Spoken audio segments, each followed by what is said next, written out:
Hi, this is Marilyn Horowitz, and today I'm going to share another Word of the Day story with you.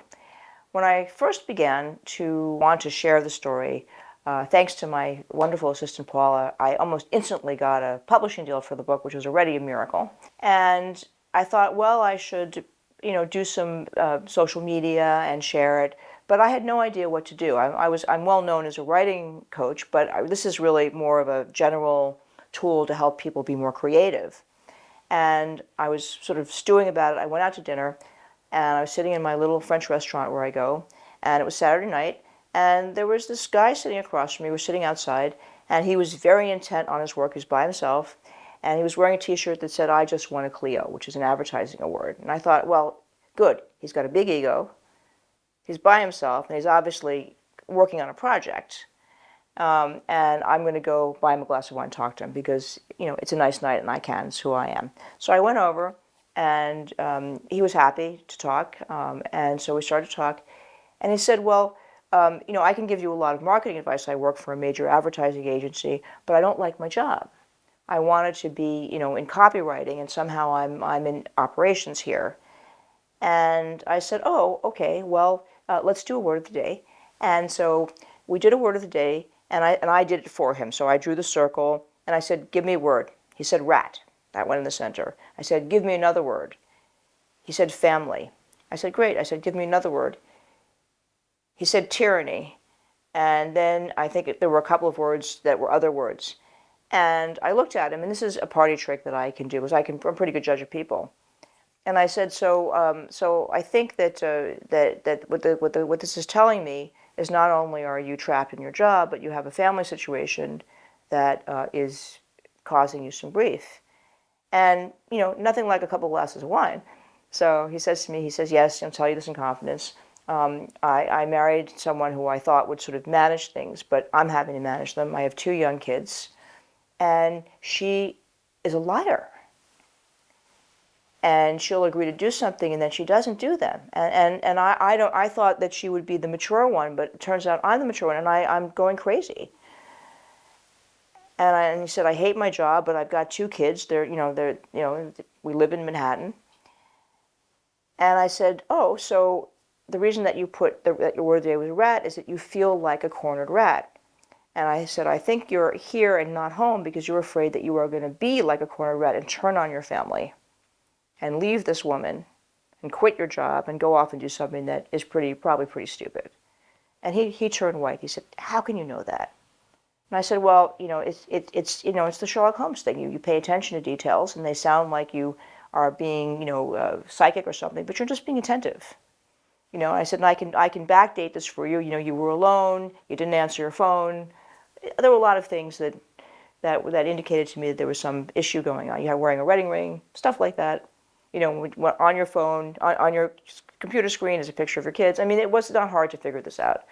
He's like, it's still really weird. And I said, okay, fine. But here's what's weird. I'm here to prevent you from doing that because you are seriously contemplating. And he said, how can you know that? I said, look on your face. It's easy. Go look in the mirror. And I said, so here's your deal. The deal is that this is divine intervention, if you like, because the word of the day allows you to get right to it. So now that you have released the fact that you were afraid that you were going to turn on your family and your job, you're not going to do it because it's out of you when someone else sees it with you. So take a breath, no problem. Now, because of what I do, I'm a coach, I can help you figure out what you're going to do. So here's what you're going to do. Number 1, you're going to accept that this is the bed that you lied in.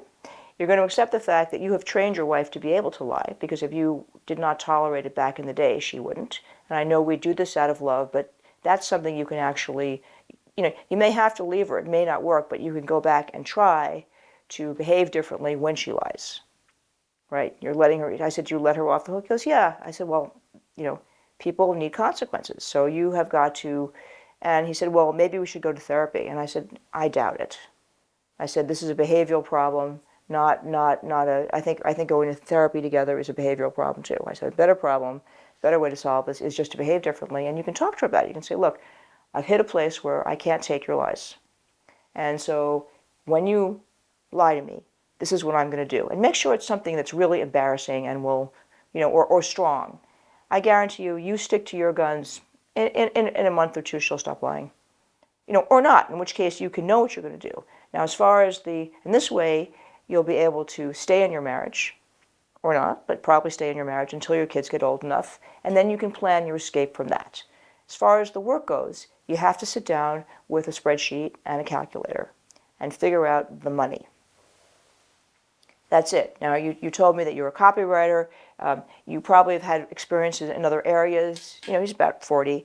He said, yeah, I've done lots of related things. And I said, well, there's this thing that people do now called a side hustle. There's possibly, you seem very talented and you're obviously very hardworking. You might be able to get a better job in a different field. But whatever it is, the idea is that you're going to plan your escape. So the day that your boys are 18 or whatever you decide, you have already amassed money, you've done things, you can quit your job. If you like your wife, you can stay with her. If you don't like your wife, you can divorce her. But you are in charge. And the point of this is that he looked at me and he said, this is divine intervention. I'm so happy that I met you. I can't believe this is happening. And he said, the problem you're going to have marketing the word of the day is that I didn't know how much I needed it. And that was kind of the punchline. So I felt very validated. I'm sharing this with you because I have many stories about how this word of the day, little practice, has really given people the possibility of seeing their lives completely differently, which of course helps your creativity. So if you like this video, please like, subscribe, and share. And I'll see you on the next one, and thank you very much.